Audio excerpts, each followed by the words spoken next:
Starting with 16.6.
Hi guys, alright, so it's my absolute pleasure to introduce Peter Baas, who I've known for a really, really long time.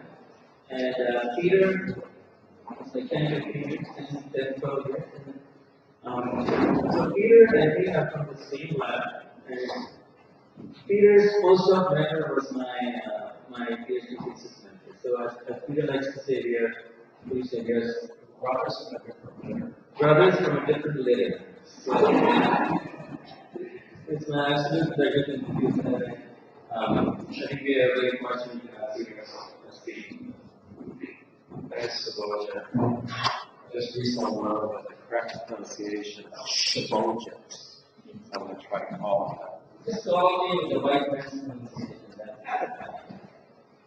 So it's a great pleasure to be here. And how many of you were at the workshop for the school? So at the school, I began to give a lecture on microtubule organization and neurons. And I must say, I had such a good time interacting with the students. And it was so flattering to me. The students asking questions before the tea break and after the tea break. And it was really just a wonderful exchange. The end result was that I wasn't able to finish my general introduction to microtubule organization. So really, I just have a few slides left. What I want to do right now is to finish up the talk that I had planned for that school. And then maybe, depending on how much time that takes, we can have a little time for some discussion, what I call the story behind the story, as to what inspired me in the direction to do some of this work, then also maybe expand it out with some thoughts from some of the other investigators about things in their career and inspired. So let's see if that works out. Now what I want to do is I want to remind you real quick that we talked about last time microtubule organization. And I talked about microtubules being polar filaments with plus end and minus end. And I told you that that polarity of the microtubule is absolutely quintessential to its two major functions in terms of its assembly properties, which are relevant to its architectural role, where the microtubule assembles, where it is assembled to that plus end, but also the role of the microtubule as a substrate for molecular proteins.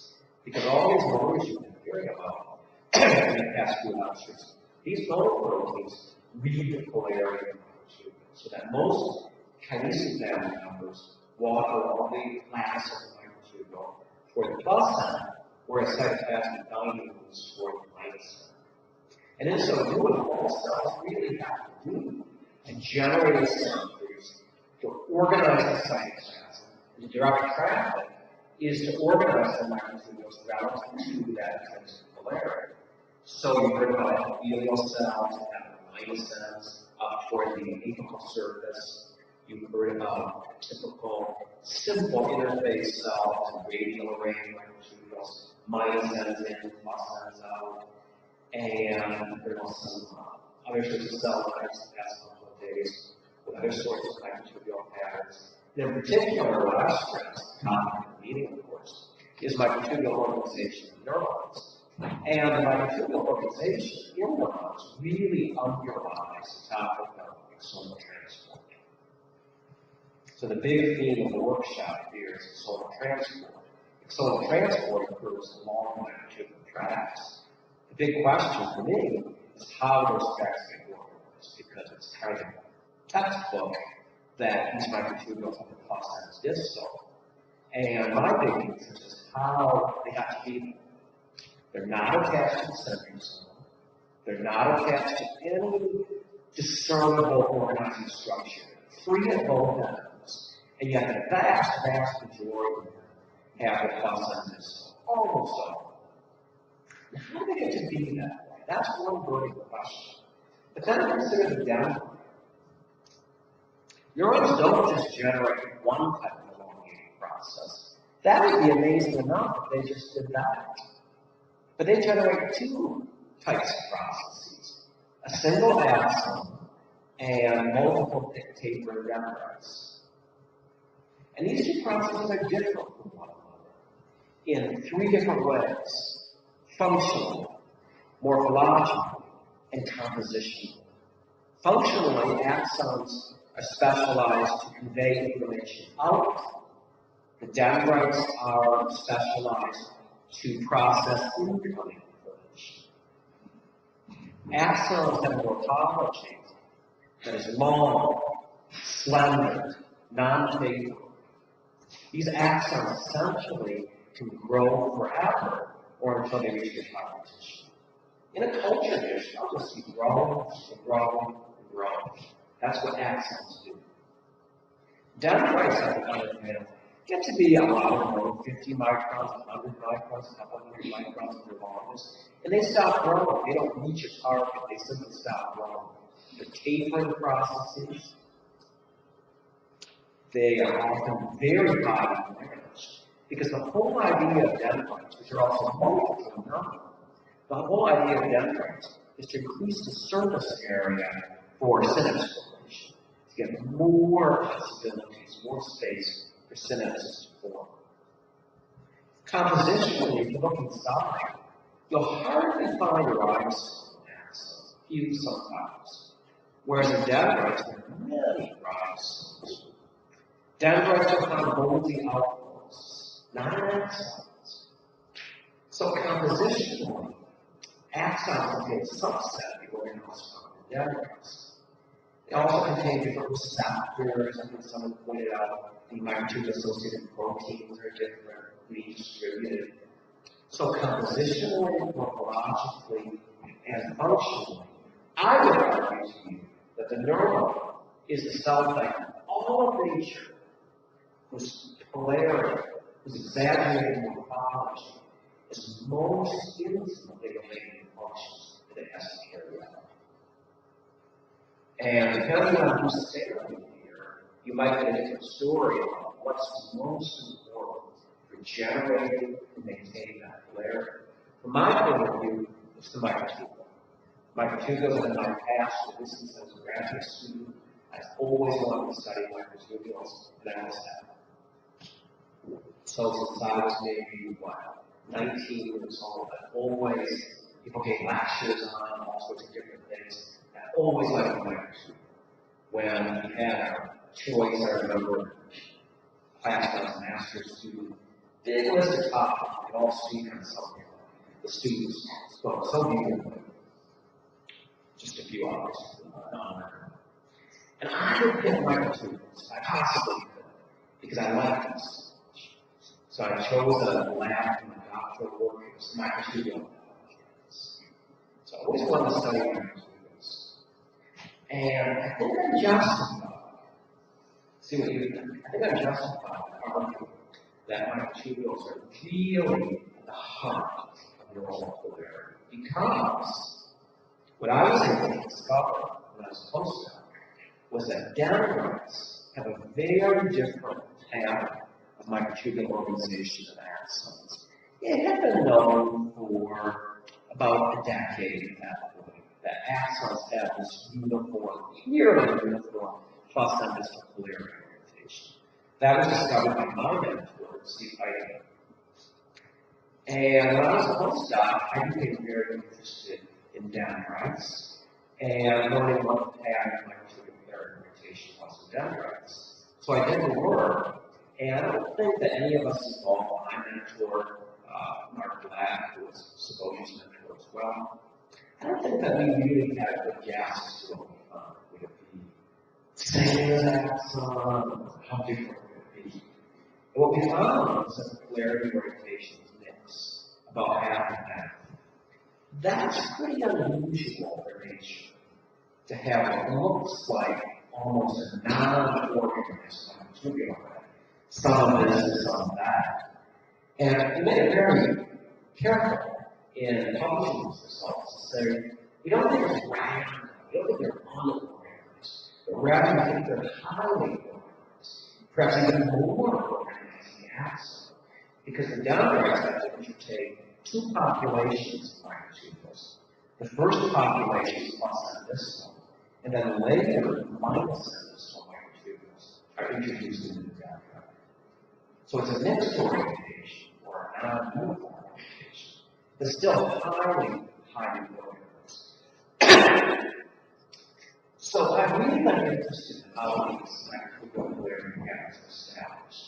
And that's something we'll be talking about on Wednesday.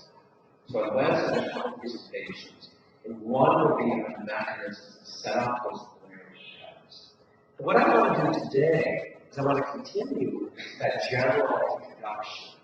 And I want to talk about just a few other things that really contribute to the microtubule polarity. And one of these things I think is very, very interesting, and actually poorly represented in this meeting. So let me just talk for a few minutes about tubular modifications. It's a very interesting topic. Yeah. So suppose we are looking at axon. In axon, we are looking one factor of the microtubule. Neuron is one. Suppose someone will write this axon and we do some other like age or something else. You should choose the membrane of the axon. You would just really say, do we think working on the axon? Will it go to the dendritic structure or something else?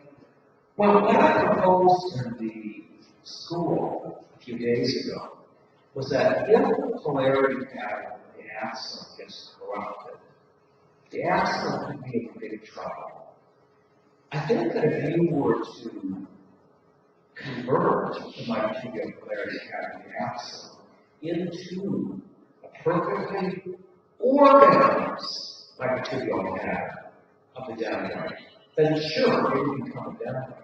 But I don't think that's what happens when the microtubule polarity pattern becomes corrupted, because it's not the orderly addition of first placental, then microcystal, not in an orderly fashion. What it is more of a local corruption along the axon. Pockets where microtubules, as you say, may turn themselves, or if they're short enough, they may flip, or possibly locally nucleate, or whatever the case may be, if there's a corruption of the polarity pattern. So I think what you actually want to be getting is traffic jams and degeneration. So hopefully we'll have more time to talk about that. At present, this is a hypothesis, because as we discussed in the school a few days ago, this is one of the uncharted territories. If you look very carefully at the number of different neurons that people have actually looked at in terms of polarity, it's pretty discrete. I mean, there's a short list called mechanical, sympathetic, broad neutral neurons, and those are roles. At Penn State, they're looking at exonal axons, and that's the depot. But the list is not extensive. It's longer for axons than it is for dendrites. And it's never really been looked at in the context of neurodegenerative diseases. So I'm speculating in the context of these diseases, there may be a corruption of polarity patterns. So let's move on and talk about these modifications. I think they're very, very interesting. I recall, this goes on maybe 20 years ago, that people discovered that tubule, the subunits of microtubules, really are subject to a few of these post-translational modifications. One of them is called detyrosination, another is called acetylation, and there are still others. There's polymethylation, there's phosphorylation. Let's just talk about detyrosination and acetylation. I think that's a particularly interesting story. First of all, what are they? Well, detyrosination is simply the removal of the C-terminal tyrosine residue from alpha-2. That's all it is. You're taking off the US, C-terminal tyrosine residue. Acetylation simply adding acetyl group to lysine 40 of alpha-2. That's all it is. However, there are enzymes in cells that will take off that tyrosine residue and put it back on. And the same for that acetyl, take it off and put it back on. Very specific enzymes that are consumed across nature. Very simple organisms, all like humans. So why is this so important? Remember we talked about conservation as we want to act or conserve, which means they're so important. Why is it so conserved, these modifications? They're so simple. Well, for many years we didn't know, the community didn't know. But what the community did do was develop some very nice antibodies that enable us to elucidate and see the differences in acetylated 2-monotyrosine or detyrosine. And they have very interesting patterns in cells. For the most part, the microtubules that are rich in modified forms, the detyrosinated or acetylated forms, were the most stable microtubules. And for the most part, the less unmodified forms were in the more dynamic microtubules. So these were indicators, probably not the cause of stability, but indicators. And so, what I was able to do several years ago is do some neurostate on neurons. And what I found is actually not, fluorescence, but it's colloidal gold. And this is done at the EM level. So if you look at microtubules, and the colloidal gold here is to tyrosinated tubule. Notice that some of the microtubule power is very highly tyrosinated. And then some of it has no gold particles on the wall. It's not tyrosinated at all. It's very highly detyrosinated. And it's a very abrupt, that little arrow shows abrupt transition. And what this shows is that in the neuron, each microtubule has a very stable domain toward the minus center, and then a very dynamic or labile domain toward the plus center. So that's what we see indicated. We never saw the inverse. It was always the case that the dynamic end was directed toward the plus center. So we were able to create this kind of schematic. And you can see the darker region is the more stable region, the lighter region is the dynamic region, and here we see these regions, these microtubules, extending the axon plus and distal. The blue microtubules represent minus and distal microtubules and dendrites, and they too have these two domains. Now, what is the relevance? Well, first of all, what this shows is that each microtubule really, in a sense, has its own private center. Each microtubule has that stable domain that will ensure that even though the dynamic domain could be undergoing dynamic instability, remember we talked about dynamic instability, wide fluctuations in life, even though those dynamic domains may undergo dynamic instability, the stable domain is always there to ensure that the microtubule will be rescued. So it's like a nucleated center for each microtubule. Beyond that, consider why these modifications really exist. Do these modifications exist just to struggle and postdocs can do a little thing? Or do they have functional reason, the purpose? Now it appears, after some 20, 25 years of work, it appears that there's something called tubular code. And the idea of tubular code is that different microtubules that are rich in tyrosylated tubulin, detyrosylated, acetylated, polybutanoate, phosphorylated, whatever the case may be, that molecular motor proteins, cellular proteins, maps like tau, whatever the case may be, that microtubule-related proteins are reading that code and interacting with microtubules differently on the basis of that code. So what if I told you that kinesin interacts better with detyrosylated microtubules?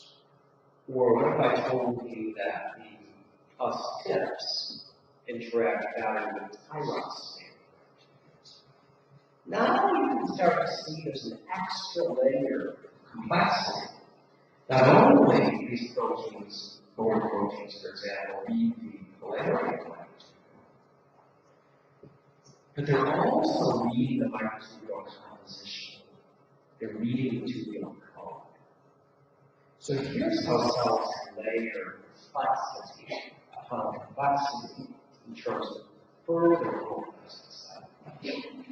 Now, think about an axon of dendrites in general. You're always going to find more highly modified tubular supplements in axon and less highly modified supplements in dendrite. It's not to say it's an absolute partition. There's a general principle. If you get all this antibodies, say, immunostains, some neurological tissue, the axons are always much brighter than dendrites. So here, there's a layer of complexity. This is one conventional kinesis, prefers detyrosylated microtubules. So external transport down the length of the axon is going to be preferred over the transport of these one parallel to dendrites. Question? These two modifications of the dehydrogenation and acetylation, these are the post polymerization modifications? Yes, excellent point, I'd like to mention. These modifications occur only on poly. So that's the reason why they're richer in the stable microtubules. It's not that these modifications cause stability, they're the result of stability, because the older the poly, the more the modifications can accumulate on the poly. Once the tubular comes off the microtubule, then it can be very rapidly unmodified by the appropriate axon. So we have an antibody to detyrosylated tubule or acetylated tubule. It'll only label poly, not receptors. The next question, I think what is selective. Best means the stable part of the microtubule and unstable part of the microtubule. That proportion is given also is the ratio between these. Does the ratio of these labile, dynamic, and stable always stay the same? I don't think so. I think in very young neurons, the microtubules are generally more dynamic as the neurons get older than when they are stable.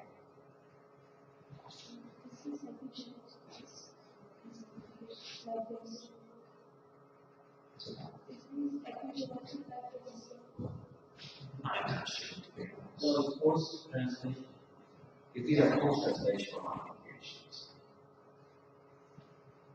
Here is one application. This is another code that you can give. Does it indicate a representation? Well, yes, these are tyrosination, detyrosination, where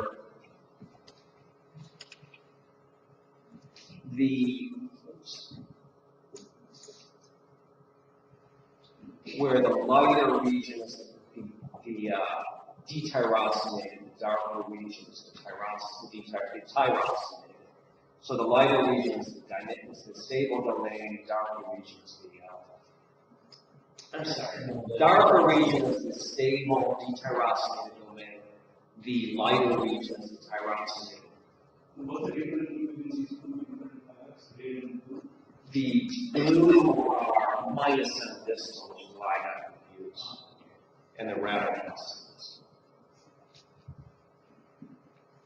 Okay, so now what I want to do is I want to just touch briefly on a couple of other elements of microtubule organization in neurons.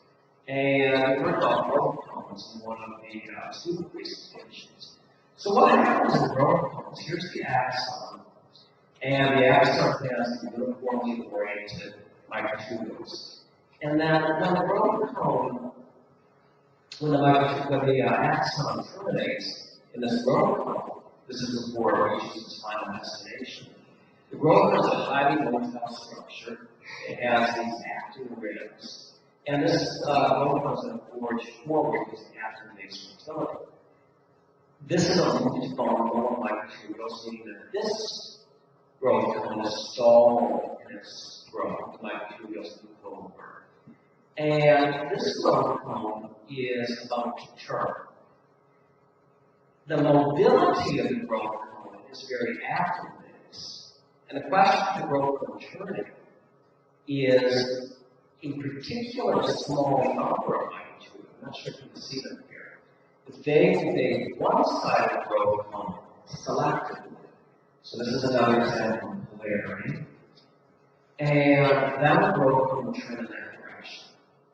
So there are a plethora of studies on various pathways that contribute to growth cone turning, and various downstream molecules involved in growth cone turning. Here, I can ask a question. When you say this is a loop, as a single fiber and like a single polymerase microtubules, then loop around was actually in some modes of microtubule polymers loop. This is a bundle of microtubules Right. that go into the growth cone. And many of the microtubules, perhaps not all, but many of them loop around together as a bundle. This happens when the growth cone stalls. Sometimes growth cones are not mobile, sometimes they're stalling. In the case of growth cone stalling, the microtubules move around in this fashion. Yeah. The problem I have with this figure, the image versus the previous illustration. In the previous illustration, we draw microtubules as individual segments, right? And in here, it looks like a continuous one. That if this looks like a wire, like a string, whereas the previous one is a broken string. Well, if you think about the microtubule array of the axon, the individual microtubules are discontinuous. So if you look at the cross-sectional density of microtubules in an axon, it could be 15, 20, 30, could be a certain number of microtubules for cross-sectional density. The microtubules in that array are discontinuous. You'll have a variety of different lengths. You'll have some microtubules that may be almost as long as the axon itself. You may have 100, 200, 300 long micron microtubules. You have others that are 50, others that are 75, others that are 10, others that may even be 1 micron long. There's a full variety of microtubule lengths. Although the microtubules are discontinuous, the array is continuous. You're not going to have breaks in the array. The array itself, due to overlap. Therefore, the design loop is not because microtubular base rather than because microtubular base Oh, there are various potential explanations for why there's a loop. It could be that the entire microtubule array is moving forward faster than the growth cone is moving. Therefore, there's simply not space to accommodate the forward advance of the microtubule array because the growth cone is stalled, because the active mobility has stalled. Another possibility is microtubule elongation, microtubule polymerization. Again, insufficient space for microtubules to polymerize because the growth cone is moving, so it moves around. Okay. What's that? Oh, thanks. But they're not all mine. So this is a laboratory. So another thing that I actually discuss a lot in my focus on neurons is the process called neural migration. So this is very important. This actually precedes axon dendrite development. So many of the neurons are moving, say, the region of ventricles, and they migrate through the brain in order to occupy their own destination. So one important feature of the brain is later is a laminar structure, and neurons have to migrate. So this is a migratory neuron, and it consists of what's called a lead process and a trailing process. And here, I think I mentioned this briefly in the school, that in this case, the microtubules are attached to receptors, so at least most of them are. And most of these microtubules are, in fact, not discontinuous. They are continuous. They extend from the centrosome all the way to the tip of the leading process. So the reason for this is that if these microtubules cross forward, they're going to bring along with them the nucleus and the cell body. So the leading process, in many ways, is very different from an axon. So this is another focus of neural cytoskeleton. Another thing is axon branch. Now, what happens with axon's branch, and this is what we see here, is that you've got to populate the axon shaft a whole lot of microtubules that are relatively long, and you've got to make a break in that continuity in order to make one of these branches. So some of these microtubules will break out in short pieces so they can be redirected into that new branch. Interestingly, I'll tell you a side story.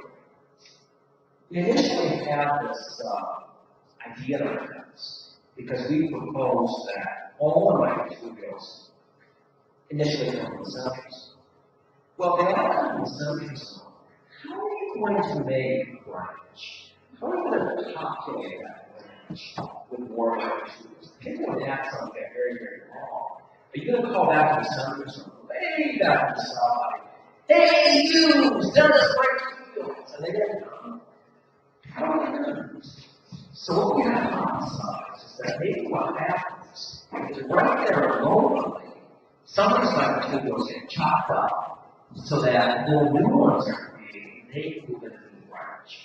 We proposed that in 1993. Just an idea. Just an idea at the time.